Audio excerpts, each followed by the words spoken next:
Okay, so Rogelio, how are you doing today? How is everything? I'm good. I'm well. I'm just, surviving, staying healthy, trying to keep myself up. Can you tell me a little bit about what your family background was like when you were growing up? Yeah, I mean, my family, sometimes family's family, and sometimes family is not the one that you want, but it's the one that you get. And my childhood was far from what I wanted. Right, my mom abandoned me. I never lived with my dad, and I just generally felt unloved every day, and believing that that I was a crack baby, right? That my dad, would tell me that my mom was on drugs while she was pregnant with me, and I think those kind of things, uh, deeply affected, my perception of family, my perspectives on what family looks like. That seems like a lot to handle by yourself. How does that make you feel? I mean, I would be lying if I said that things like this didn't affect me, right? That my dad saying that I was a mistake didn't affect me, right? That hearing things like that my mom tricked him into having unprotected sex with her didn't affect me. Like all those things, of course they leave a toll. And I felt worthless. I felt worthless, and the way I felt worse than the welts, that would pop up, after getting beat with, the extension cord, right? And things like that. I think that hurt more, and just that kind of internal breaking was worse uh, than the physical pain that I felt as a child. Okay. Have you had the chance to speak with your mother and maybe get her side of the story? Yeah, after 2 decades, of not conversing with her, not speaking to her, I decided to give her a call, and it was the first time that I was able to listen to her story. And what did she have to say? It's hard because I couldn't distinguish the fact and in fiction, right? The truth and an excuse, and what I did know was that I believed the part of my dad, right? That she said that she never smoked crack before my birth, but the discovery of my dad being with another woman hurt her, and that led her to doing drugs. And she told me that that he was selling the drugs to her, and that sometimes he'd even trade the drugs for sex. And so that's a lot to take in. Oh, did this change your perception of your parents at all? I mean, all I could think of was like how foul my dad was, and like he basically tainted my mind with lies, and he disguised the truth with fiction, and he made my mom look like the addict when he was the one feeding her the addiction all along, and there's so much resentment that I've had as a kid that should have never existed. Okay. Has this experience influenced your views on family? You know, my my dad had 9 kids from 6 different women. My mom had another 5, and that's a total of 14 kids. And the reality is that we don't all know each other, and those kind of things are the things that make me want to do things right. And that's what I vowed. I vowed to do things right in my book. Okay, interesting. So when you say you want to do things right, what specifically do you mean by that? I mean, have love, right? Love and getting married, and being monogamous, things like that. I think those are the things that I want for my life to really start breaking chains. Okay. So what you're telling me that is you hope to have a family of your own someday in the future, right? Yeah, I mean, absolutely. I would love to have a family. I think right now my biggest fear is consummation, right? Not the act of consummation, but the production, right? Because I don't want to contribute the negative emotions, like abandonment, when When my kid wonders why daddy isn't there, I can't be there because I'm here.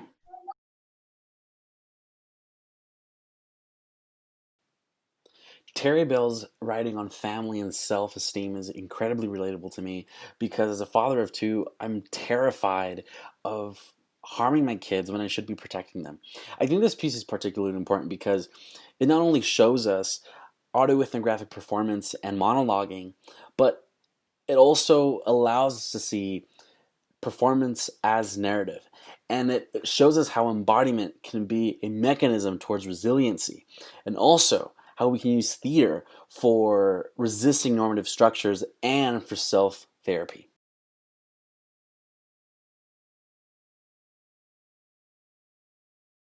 Hey there. Here's some exposition on the following segment, which is an adaptation of Therian's The Self-Reflexivity Act. In this adaptation, we sought to emphasize Yin's usage of the themes of masculinity and vulnerability, particularly within the context of the hypermasculine prison culture. Enjoy.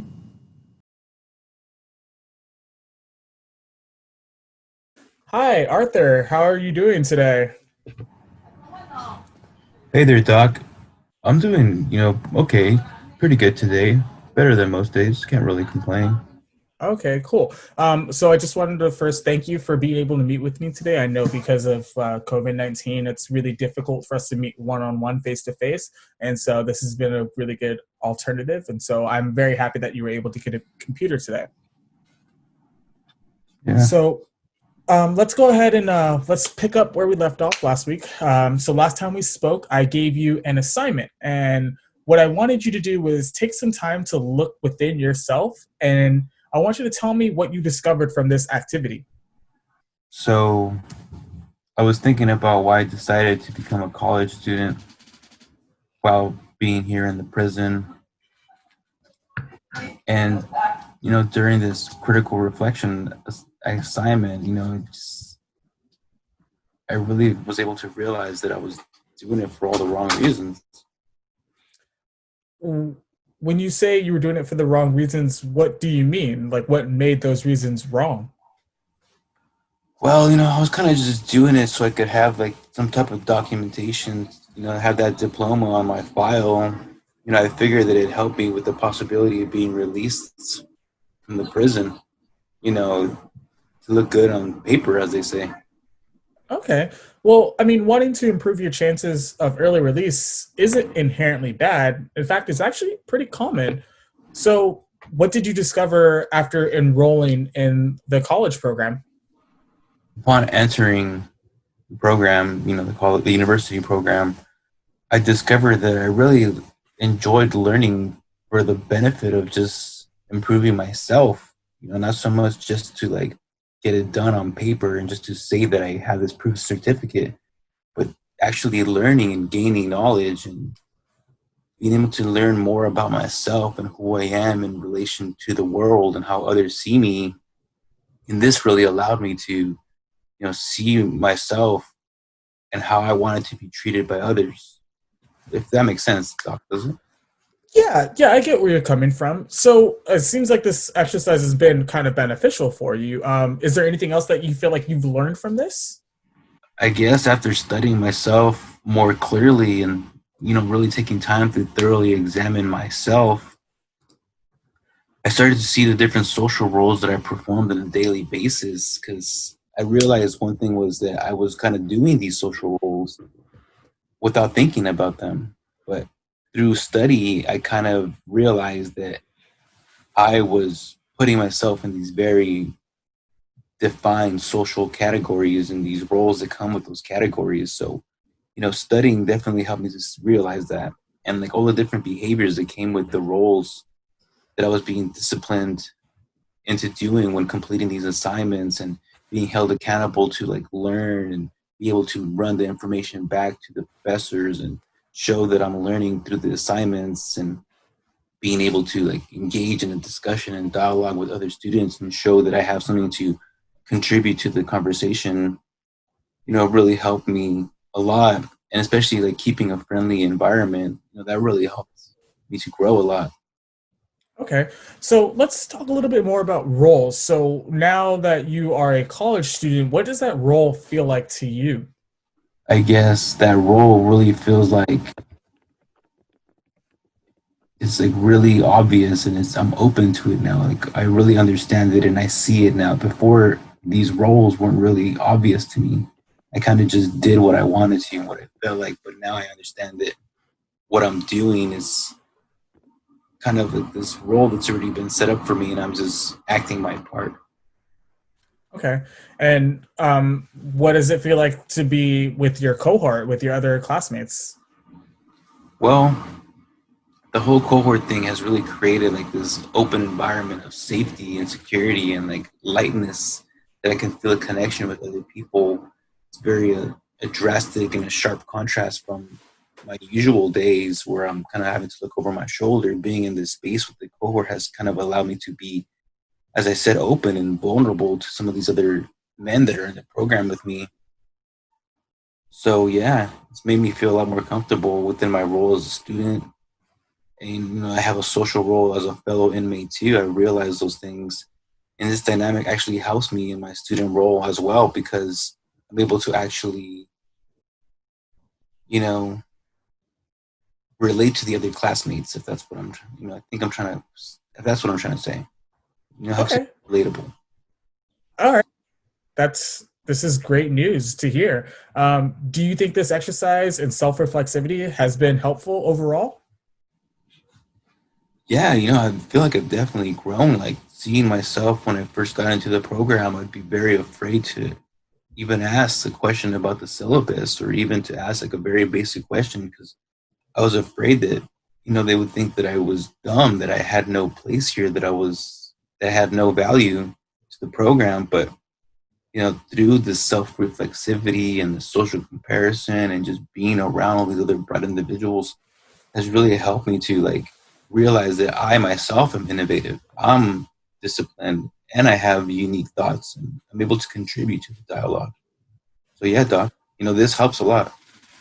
This is fantastic news.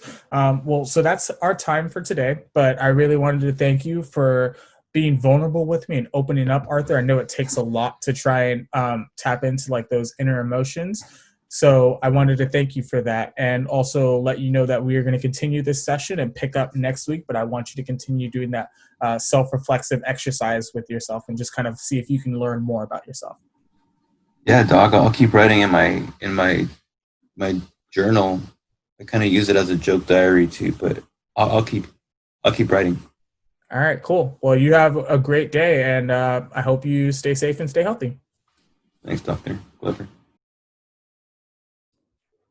So, with these two pieces, I really felt like they did a really good job of showing how men can be vulnerable, especially in the first piece with Terry Bell talking about like his family structures and opening up about how he wants to be a better man. It just kind of reminds me of like my life growing up, like how I didn't really have a father figure growing up for a long time, and like my dad was kind of in and out of my life and stuff like that, and so like I kind of vowed like Terry to like not be like that. Like I wanted to make sure that I was always going to be around for my future children's lives and well-beings, and like it definitely like struck a chord with me. The other one with Dara, I thought was really good because I think a lot of men struggle with the idea of like looking at themselves introspectively, as well as like being vulnerable with themselves, because it takes a high amount of vulnerability to like really self critically analyze yourself and like see the things that you're doing wrong or right, and like work really hard to try and improve yourself. And so that's kind of like where the connection of these two pieces are for me personally, just like with men and expressing their vulnerability, which isn't something that most men are accustomed to doing. And I think that it's something that we should really uh, focus on more in the future.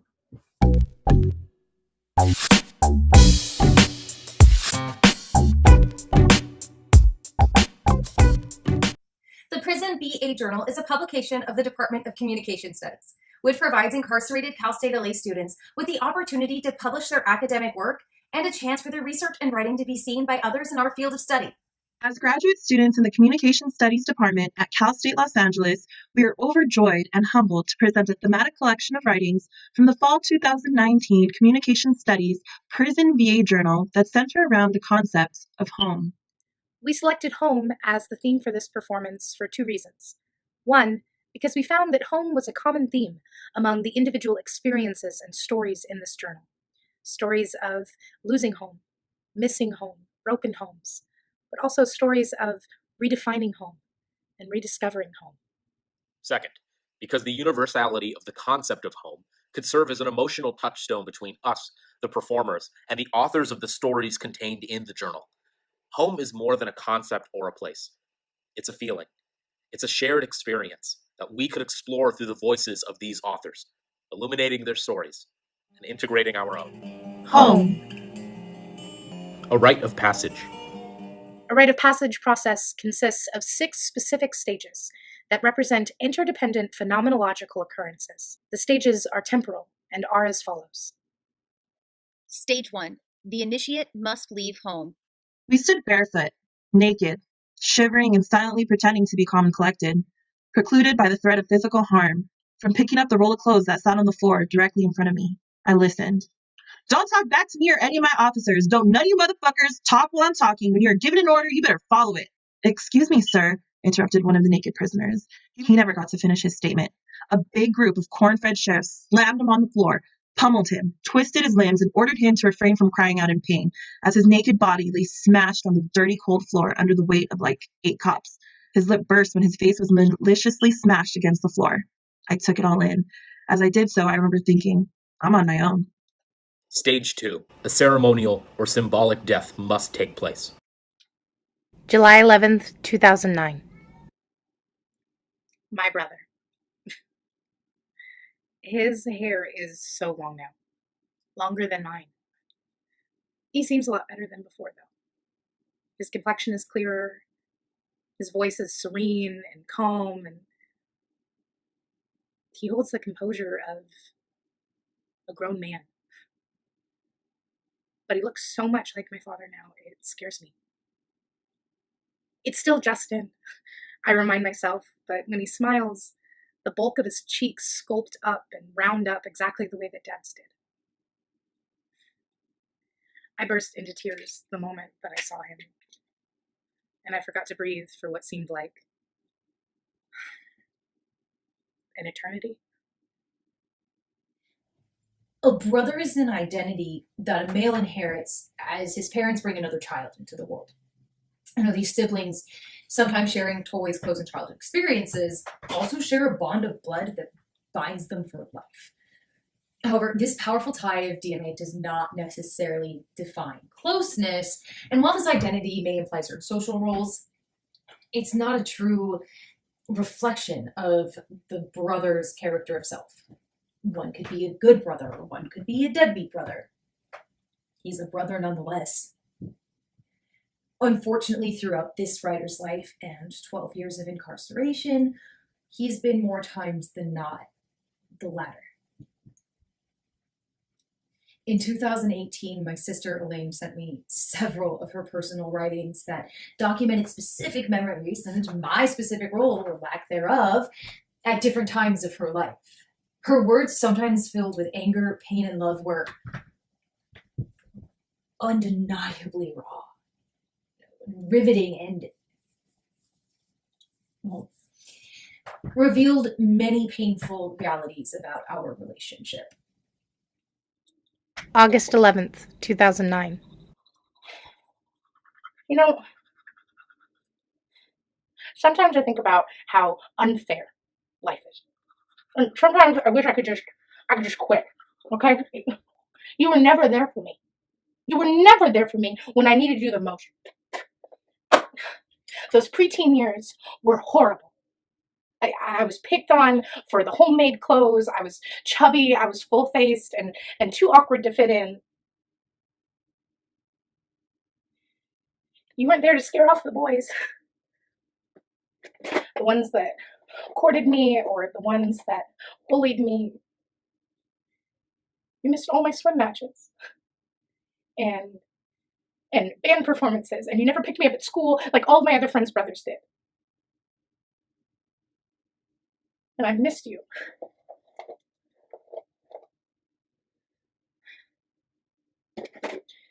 It seems like we haven't had a real relationship since that terrible day that you were forced out of the house, and it's already been 7 years. I'm applying to college. I'm no longer that kid that you worshipped and that worshipped your every move. And look, what happened to you is horrible, okay? What happened to me was horrible, but what if things had happened differently? You might still be out there dealing drugs, making bad decisions, and forgetting about your life back in La Palma. When I was kicked out of my dad's house, I was 14 years old. Sister was 10. When I left to Los Angeles, I felt liberated. Free from my father's anger, abuse, drinking, and rules. I left and I never looked back. Not even to see that I was leaving my sister behind. Stage 3. The initiate must learn the ways of their culture and community. According to the textbook, family is defined as a network of people who create a sense of home, share a collective identity, experience a common history, and envision a similar future. This was the case for me, my mother and my grandmother. My father didn't play much of a role in my life after my parents divorced, and my stepfather was as absent as my biological father was, so I grew up without much in the way of a male role model. I thought this was strange, being raised by my mother and my grandmother without a father figure in the picture, at least until I started school. It was then that I learned my circumstances were by no means unique, that other kids also lacked one parent and had either grandparents or other family members fill in the missing role. Some of them even had 2 moms or 2 dads. I didn't learn the implications of what that meant until I entered junior high. Growing up without much in the way of contact or even interest from my siblings meant I formed my own familial bonds with close friends. Forming familial bonds with those who aren't related to us is known as fictive or voluntary kin. I dislike this term because to me, it denigrates the relationship we have with our chosen family members. We can choose our friends. We can't choose our relatives, but we can sure as hell choose who our family is. Why should that be limited to just people we're related to? Who's to say friends can't and don't forge bonds just as strong as those that connect people bound by blood? Because at the end of the day, isn't that what family's all about? Having that connection? I think it is. Stage 4. The initiate must be compelled to look within self to overcome the challenge. I did not lift a finger to help that guy as the officers mauled him, and neither did anyone else. We were all concerned with furthering our own processes. That feeling of being on my own emanated from deep within a place of uncertainty, a feeling I had felt many times throughout my life and would feel many, many times over as I continued to sojourn through the belly of the Leviathan that is known as the prison industrial complex. Once I began to analyze my narrative and compiled research on the topic, I realized that my loneliness was merely an inherent trait of the initiation process. December 24th, 2009.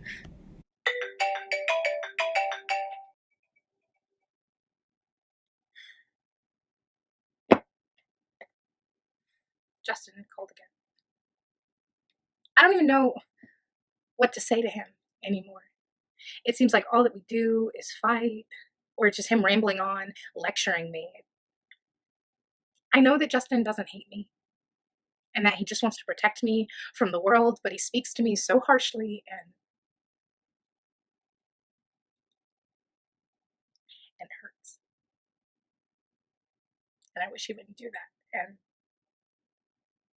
And he told me that if I go to New York, don't bother coming back. He doesn't even want me to go to NYU. He wants me to fail, and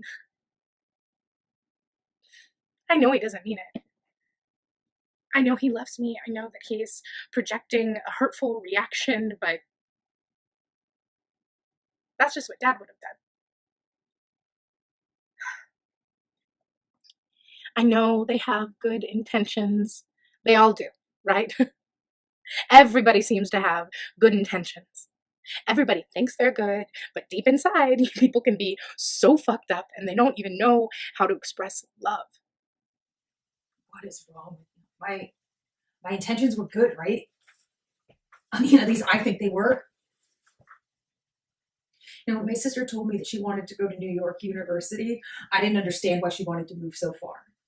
I rationalized it to myself by saying that she could easily go to UCLA or USC and spend less money. The truth was that I was scared. My sister was leaving, and the whispers of uncertainty mocked, what if she forgets about you the way that you forgot about her? Moving to New York couldn't have been an easy decision for my sister. Starting over, moving to a place where you're the stranger in every room. That fear, that uncertainty. She must have felt so alone. And knowing that I was incarcerated, she must have felt that she was leaving me in some way. And I can't only imagine the amount of added pressure and guilt that I must have put on her. When everyone else in her life questioned her decision, she came to me with the hopes of support and an ally. And then without fail, I failed her again.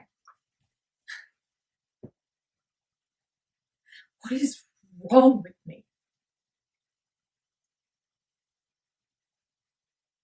Stage 5. There must be a ceremonial or symbolic rebirth. So I believe my self-esteem is, for all purposes, average, but healthy. It took me the majority of my life to arrive at that point. I was bullied in school from the age of 6 up until I dropped out of high school at the age of 17. Being the unwilling recipient of so much unwanted negative attention made me believe there really was something wrong with me, because why would they beat me up and call me names if there wasn't? Ironically, it would be a prison environment where my self-esteem would finally start to heal and approach something resembling normalcy. Ironic because in the violent atmosphere of prison, for the first time in my life, nobody wanted to pick on me. Without the constant abuse, I was able to shed much of my negative beliefs about myself and grow into a person with, if not high self-esteem, then at least a person with healthy self-esteem. While it may fluctuate depending on the circumstances, I'd rather have my self-esteem be healthy rather than fixed and poor as it was for the first part of my life. Stage 6. The initiate must return to their home. I left home when I was arrested and shipped to prison. The trial and sentencing phase of the criminal justice proceedings represented a symbolic death. Once I was sentenced to life in prison, I was presumed dead on the streets. My family mourned me. Throughout the years, I learned a great deal about myself. In prison, I've been faced with innumerable challenges that only I could overcome by reassessing my thoughts and subsequently changing my behavior. In my personal journey of renegotiating my identity and changing my perceptions and behaviors, I've consciously navigated the tempestuous waters of resocialization, resulting in a spiritual, mental, emotional, and social rebirth. It is represented by each time I complete a positive program, graduate with a degree, or respond to someone calling me by my real name and not my old street moniker. I am fighting to physically go home as this autoethnography is being written. Most prisoners do parole at some point. Not everyone is sentenced to life in prison. It's hard for me to read all of my sister's personal writings. Each time I read them, my eyes sting and my heart feels like it's gonna explode. It's probably why I've only read them a handful of times, but I do force myself to read them every so often. And as painful as these letters and memories are, it has helped me to mend many wounds inflicted by my past, and it's finally given me the opportunity for healing and forgiveness. And while my sister and I have led very separate lives, it was through the intersection of various communication methods, such as phone calls, prison visits, and letters, that has merged us back together. The following is the rest of my sister's letter that beautifully sums up our relationship. Maybe life isn't all that unfair. I mean, after all, I still have you, and you still have me. I love you, brother. And I hope that somewhere, sometime in life, we will be reunited. Until then, all my love. Elaine. Till then, sis. Till then. I love you.